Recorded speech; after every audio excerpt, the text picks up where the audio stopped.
Hi there, I'm Keith Cawley, and this is Thrive, a Bridgestone Americas podcast where we explore our company through compelling conversations with teammates across our organization. When we first asked our listeners for feedback on topics they wanted to learn more about on Thrive, we received a lot of interest in spotlighting our employee resource groups to hear more from the wonderfully diverse teammate population across Bridgestone and what they're doing to champion our inclusive, free-to-be culture. Today, in celebration of Women's History Month and International Women's Day, we close our run of ERG Spotlights with BWIN, the Bridgestone Women's Initiative Network. We're joined by Sarah Daly and Taz Kalulawala, President and Vice President of BWIN, to learn more about how BWIN became the first ERG at Bridgestone, how it's evolved with a focus on mentorship and professional development, and what it plans for the future. We hope you enjoy this conversation. Well, we are joined today by two of the leaders of one of our employee resource groups. The BWIN is the group, but it's the Bridgestone Women's Initiative Network. We're joined by Sarah Daly here next to me, the president of BWIN. Sarah, thanks for joining us. Thanks for having us. Absolutely. And across from me is Taz Kalulawala. She is the vice president of BWIN as well. Thanks for coming, Taz. Thanks, Keith, for having us. It's a pleasure, and we'll get into, I think before we get into BWIN, a little bit more about both of you. We know you are leaders in the ERG, but Sarah, let's start. You are Director of Information Security, Risk, and Compliance in the BSA IT team. What's been your journey, and how have you gotten to, I guess, this position at Bridgestone? Sure. I joined Bridgestone 8 years ago now, hit my 9-year anniversary this year. And I believe I worked with you right from the get-go. Back in the day. That was when I was a young rookie learning the Bridgestone ropes. Yes. You were. We learned them together. But I've been in IT the whole time, been in 3-4 different positions, just learning the Bridgestone IT way and helping to move us forward. And I've been in information security for the last 4 months, I believe. Yeah, never a dull moment in IT. Lots of digital transformation happening. So yes. A lot of adventure. Taz, what about you? You are Executive Director of Internal Audit, is your day job when you're not Vice Presidenting over BWIN. But what's been your journey maybe also before Bridgestone and then at Bridgestone? Right. So I've been at Bridgestone for about 3.5 years. My 4th year anniversary will be this year. Coming up. And before that, I was in Houston, Texas, with a utilities company. So moved in 2019 with Bridgestone for the internal audit role. And in about the last 3.5 years, we've had the pandemic and then the crazy change that we're all still trying to figure out. But things are getting back to normal, seeing the huge transformation at Bridgestone, just generally, as well as within internal audit and how we've matured and come to where we are now. Yeah. How long were you maybe at Bridgestone before like the pandemic hit full? About 6 months. Okay. That's so it's just enough, but maybe definitely not enough, right? To get ingrained in the world. Exactly. Yeah. Well, let's talk about BWIN, the Bridgestone Women's Initiative Network. We've done these profiles, these spotlights across the podcast on each of our ERGs to this point, and now BWIN is the last in line, but we wanted to save what is the original for last. This was our first employee resource group, so the founding OG, if you will, of our ERGs. But what's a little bit of the history of BWIN and how it's kind of evolved and grown over the last few years? Yeah, so BWIN was founded in 2016 in our Nashville location. We still have one of our original sponsors, TJ Higgins. Yeah. And we really started with wanting to just promote and just raise women up at Bridgestone, right? Help them thrive at Bridgestone and succeed at Bridgestone. It's really just been part of our pillar is our membership, professional development, mentoring, and now community engagement. Do you remember, neither of you were obviously in leadership positions. Taz was in Houston apparently at the time. Do you remember what the process was like, or did you hear about much of what the process was like to create the ERG at that time? Because there was no roadmap for creating ERGs at Bridgestone at that moment. There was no roadmap. There was no D&I office. It was women who got together and said, we need to do this. And they started it, and one of their first things they launched was their mentoring circles, and that's how I got engaged. I started with a mentoring circle right out the gate. I said, this sounds like a great idea, a good way to network within Bridgestone. I'd only been here about a year at that point. And it's just grown bananas since then. We are up to almost 1,000 members. And not just, you said it was founded in the Nashville office, but it has since expanded well beyond that, correct? Yes, it has. We have a wonderful arm in our BSRO group that is led by some amazing women. We are also looking at starting an Aiken location. Akron has got a sponsor now. Latin America and EMEA is also kicking off this year. So we are into Europe up at our technical center. Aiken is where we have manufacturing facilities. And then, of course, BSRO, I hope we familiarized with the audience by now, but our retail network of automotive stores. I'd have to imagine, this is an assumption on my part, Taz, but coming in 6-month window before the pandemic hits, where then everybody goes back into our homes and we separate, was BWin a helpful resource for you to get acclimated to Bridgestone, meet other people, and really create your own internal network? Absolutely. I think that was the key. I think in the first month that I was there at Bridgestone, I attended the fall event. And after that, I met a great deal of people, met a lot of like-minded women, allies, and took a lot from that and had decided to kind of be part of it in a bigger, better way. 4 months into that was COVID, pandemic. We all went back to our homes, and I struggled to assimilate in Nashville, assimilate at Bridgestone with everything that was going on. So BWin became one of those resources where I took an interest and, asked to volunteer. There were some open positions on the executive team. I applied and was interviewed. And I felt like, it was very much in line with what I wanted to do. Also be a part of a bigger group than just where I worked in my team and our business owners. So that is why I got involved and got, onto the team. Yeah. And of course, it's evolved a little bit, we said, in reach and in location.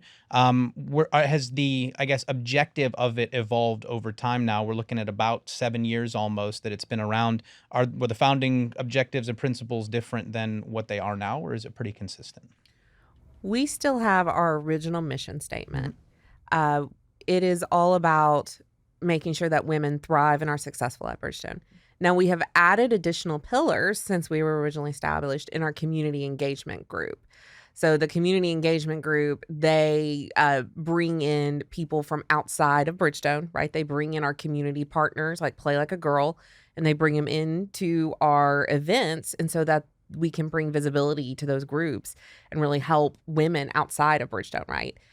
We've also used Play Like a Girl. We've used Thistle Farms. We've had them there, and we've had American Heart Association there about women's health, really just trying to help bring that awareness from Bridgestone to teammates. And you said, I think the original foundings was professional development, membership, which was just growing the base and the network, and then it was mentoring. Well, those were and that was one of my next questions. So that's good. I didn't pretend to forget that, so it set up my next question. But I did want to talk, you mentioned mentor circles already in this, and I think that is one unique aspect of BWin versus maybe some of the other ERGs to this point, is you built out mentoring programming within the network early on, and that has since evolved. I'm super excited and proud. I'm a co-leader of a BWin mentoring circle right now. This is my first year. I'm learning this as I go, but very impressed by the organization behind it, the curriculum that they provide, and kind of the structure, with then freedom to go and have these conversations. But where did all of this kind of maybe come from, or how has it developed, and why was it so important to be a part of the BWin circle? Right. So if you think about helping women thrive at Bridgestone or even just in the community, mentoring was a key part. It supports your professional development, supports just personal and social interactions and association. And given that that is how BWin started, that has been a key focus for BWin, the leadership, as well as assisted a lot of women to kind of, ask questions and figure out how can they carve their own journey at Bridgestone. Additionally, I think it has grown to different business units as well as BSRO. Like we said, all of these chapters and all of that has come out of more discussions from the mentoring circle and also the leadership support that we get. With leaders becoming mentors, they are seeing the kind of talent we have, the kind of skill sets that women bring to the table, and then how they can utilize that to really add value to the bottom line for their teams and departments. Yeah, and I know that the topics change a little bit. What are maybe some of the primary conversations or focus topics that you try to spend time with, whether it's the mentoring circles, you also do master classes, so it's a very wide spectrum. Right. So last year we kind of focused on just building your network and adding to just financial skills, understanding how we report financial results, and then building that. For this year, we're talking about communication and presentation. How do you build a brand? How do you build a brand for yourself, for your team, and how do you pull different teammates on your team for different opportunities? So that is the focus for 2023 for us. No, and I would have to assume maybe that BWIN has also been then a mentor of sorts for other ERGs as they've been created over the last several years. We've gotten to talk to some that are a few years old, some that are relatively more new. How has maybe BWIN interacted with some of these groups? Because I know they all have a great ERG network across together, but how has BWIN also maybe helped them find their process, their structure, and how they go to engage?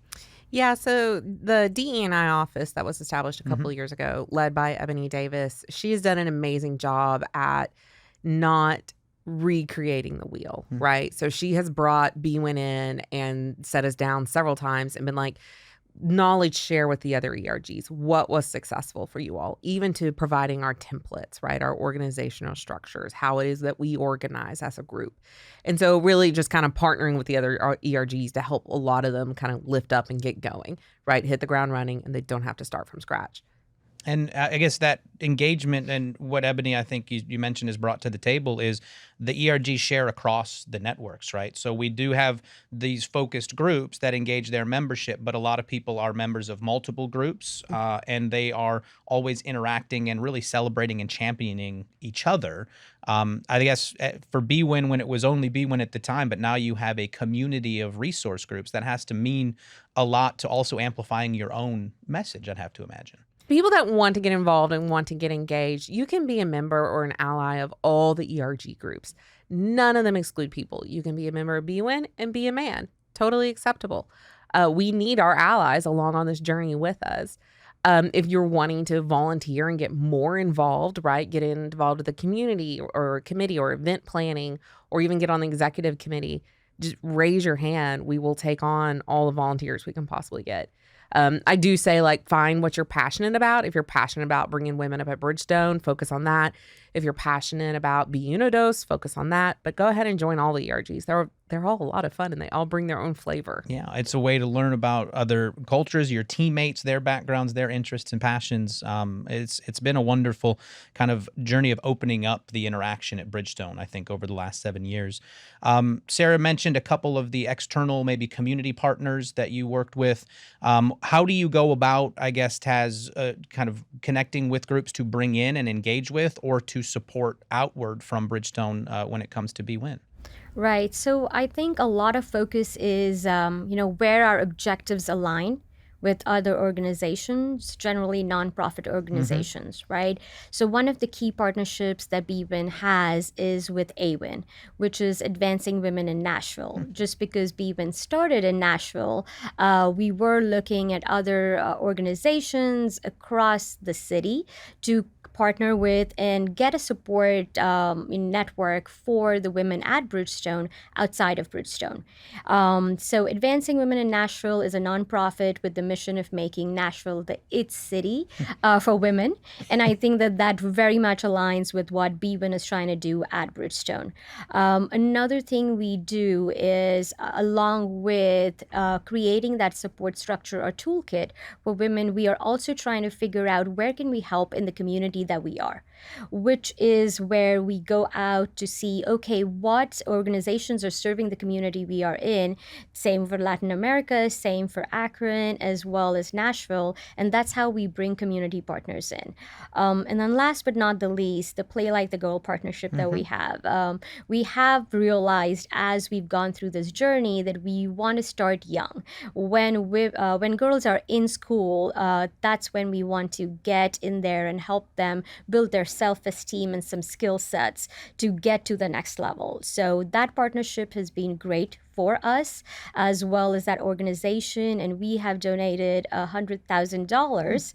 Bridgestone has, as part of the partnership with Play Like a Girl with Derek Henry, and Sarah was part of it. So we are just super proud to have her part of that event and that partnership. Yeah. Titans running back Derrick Henry, for maybe those not Nashville or not following football, in maybe living under that football rock for a while. But yeah, he's been a great advocate for youth in particular and their nonprofits, but to partner together with him. And he was very excited to work, my understanding was, with Play Like a Girl and partner with Bridgestone to support that. So just great stuff at that youngest level, right, as we develop the future. We talk about this continuous evolution when it comes to diversity, equity, and inclusion at Bridgestone. At the time that we're recording this, we just had our second annual DE&I annual report released. Sarah mentioned that Ebony came in. We've started this DE&I office. We had our first annual report in 2022. Now our second one, and this is an idea of holding ourselves transparently accountable, right, for the numbers across Bridgestone and the journey that we're on and the commitments that our leadership and our team has made. I've got some notes in front of me just to get some things right. Among the achievements, we were named 2022 top company for women to work in transportation with the leading magazine for women in that industry, or in our industry, really. Legal team has been doing great work. We saw this at the Bridgestone Americas Awards. Their focus has been a lot on DE&I, but they continue to do work to increase their percentage of work being contracted to women and minority-owned firms across Bridgestone.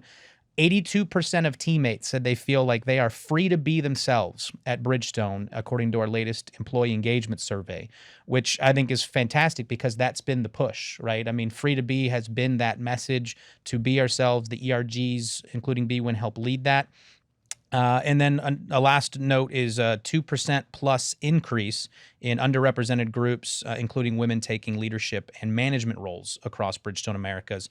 So it's nice to see this progress. I think the ERGs help push that, certainly.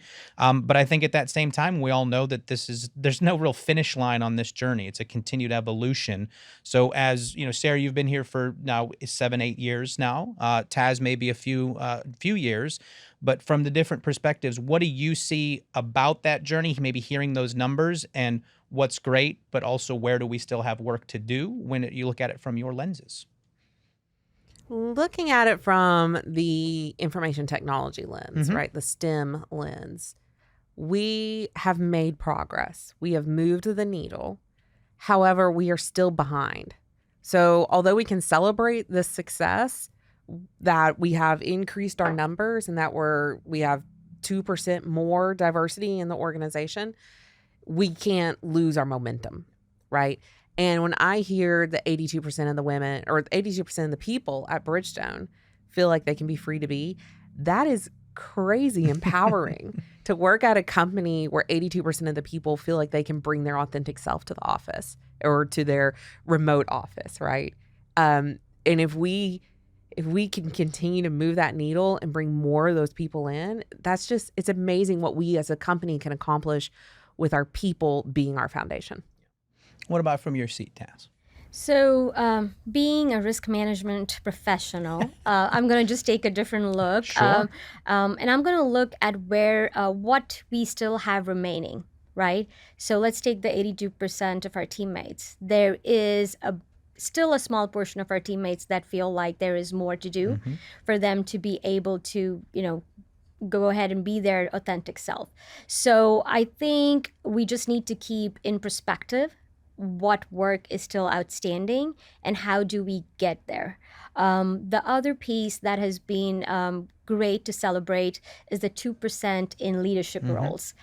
Given that BWIN is always trying to give women at Bridgestone the toolkit to map out their careers and be the next, go to the next level, it is very important to kind of have a goal in mind and thrive towards that, and then also be able to actually put resources behind that.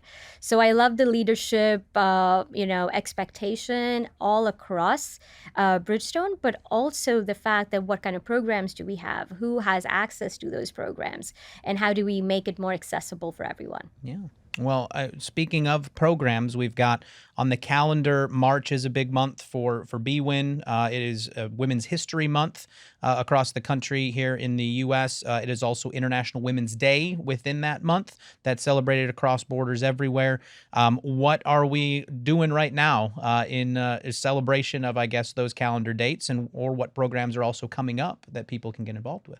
Yeah, so March 8th is International Women's Day. We partner with the DE&I office, and they support us through that, just like they do with any of the other big days that impact the other ERGs. The International Women's Day theme for this year is Embrace Equity. We're really excited about that. You will be seeing in the next couple of weeks a calendar invite on your calendars for our March 8th event. That will be coming out. What can we expect at the March 8th event? We are going to have a guest speaker. As always, we do kick off our large events with some executive messaging. One of our executives will be there to kick the event.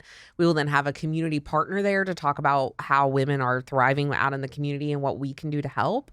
And then we will have our guest speaker there to talk through. We're going for, of course, sticking with the theme, Embrace Equity. I think we're going to bring some creativity into the mix, really an inspirational tone we try to hit with that event, and then we will close it out. There you go. Any other activities coming up or that you're thinking about as we look towards beyond March and in the future that people should have on their radar? And it's okay if the answer is no. There is never a no. So definitely we have a lot planned for 2023. Our mentoring circles will be kicking off, and that is our, of course, flagship part of it. Also, we have a speaker coming to talk about presentation skills and communication with our masterclass, and then 3 other masterclasses for the year around the same topic. And then finally, we close out the year with our fall event. So that is already in the works, and we want to keep some, secrets at this point of time so that we can keep people excited and involved. But that is what our year looks like. Well, and we won't pry any more into that as we let those plans develop as we move forward. But as we close, we will pry to find out where people who maybe aren't currently a part of BWIN can become a part or can learn more. I think Sarah said about 1,000 members approaching right now. So for those not on that list, how can they connect and learn more? Yeah, teammates can go to the bridge, and underneath teammate resources, they will see all of the ERGs, not just BWIN, and they can get more information there and join BWIN through a link on that site. There you go. And I think for external listeners as well, if you want to learn more about it, or prospective Bridgestone teammates, there is information on both BridgestoneAmericas.com, which is our external website, as well as Bridgestone.com, which is our talent acquisition. It's where all our job posting sites are right there. So, well, Taz and Sarah, thank you so much for taking the time to join us. Thank you so much for carrying the BWIN flag, the OG of the ERGs, continuing to come forward. And happy Women's History Month, International Women's Day, and looking forward to all of the activities. Thank you. Thank you, Keith. Well, we hope these Employee Resource Group Spotlight episodes have helped you learn more about our team at Bridgestone and the culture that we continue to cultivate. As mentioned, all of these topics and more are also highlighted in our recently published DE&I annual report, which you can find online under the Our Team tab on BridgestoneAmericas.com. If you like this chat, be sure to listen to some of our other conversations wherever it is you listen to your podcasts. And remember that you can also watch video episodes of Thrive on our Bridgestone Americas YouTube page. And if you have a question or a topic idea you'd like to send our way, just drop us a note via email at thrivepodcast@bfusa.com. bridgestone.com. Thanks for listening. I'm Keith Cawley, reminding you to keep on keeping on, and remember that at Bridgestone, today, tomorrow, together, we thrive. Be good, everybody.